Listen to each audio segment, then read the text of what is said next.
I'm Cave Joel, and this is Comic Smack, your weekly, daily, all the time, anytime comic show where I give you your fix of everything you need to know from the world of comic books and superheroes. And on today's show, we're taking a closer look at Superman, issue number 3. The Eradicator has returned. Is this new Superman and his son, Jonathan White, ready to combat the threat? I don't know. Let's jump on in together and find out, shall we?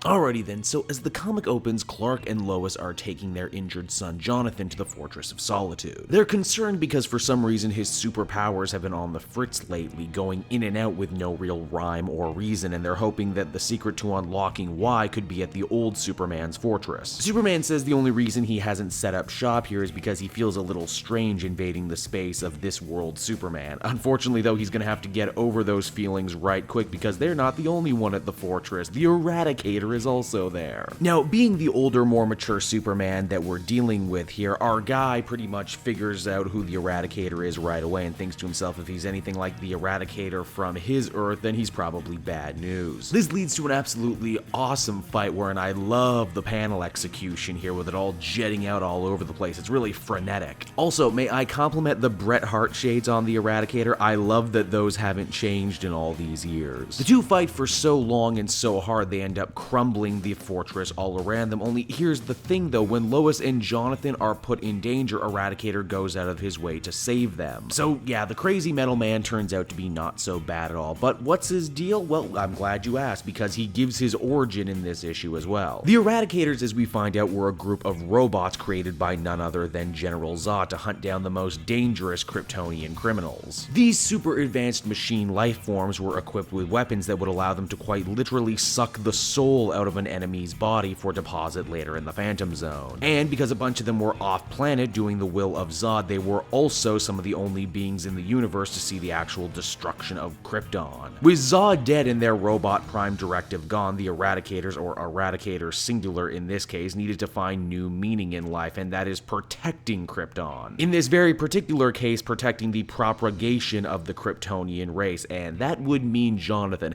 The Eradicator diagnoses right away that the problem with Jonathan's powers right now are his, get this, defective human genes. Geez, I don't know, man. It's his torn denim genes that I'm more worried about. Ho ho ho, waka waka. Eradicator says that he'll fix the boy's DNA at any cost, and it's at this point right here I'm going to tell you, if you don't want something huge spoiled for you, skip ahead to the end when I give my score, because something crazy happens and I want to give you a chance to get out right now.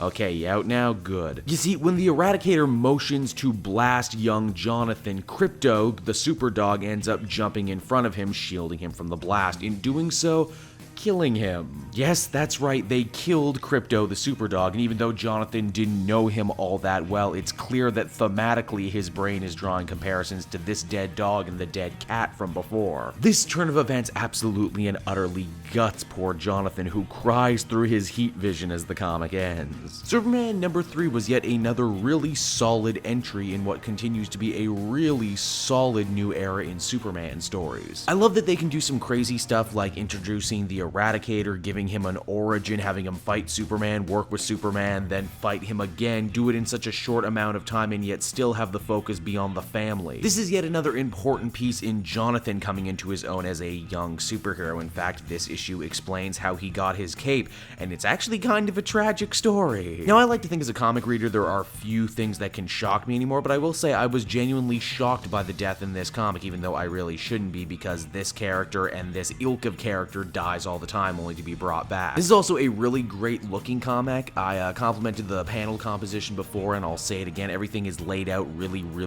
nicely. Overall, I would give this one another 8 out of 10. Hey everyone, thanks so much for watching my newest video. I hope you enjoyed it, and while you're here, why not check out another video I have on offer, or maybe if you're feeling in a supportive mood, you want to like or subscribe. And if you want to support the creation of more videos just like this one, then please by all means check out the Cape Joel Patreon. A little bit goes a very long way, and I will see you all next time.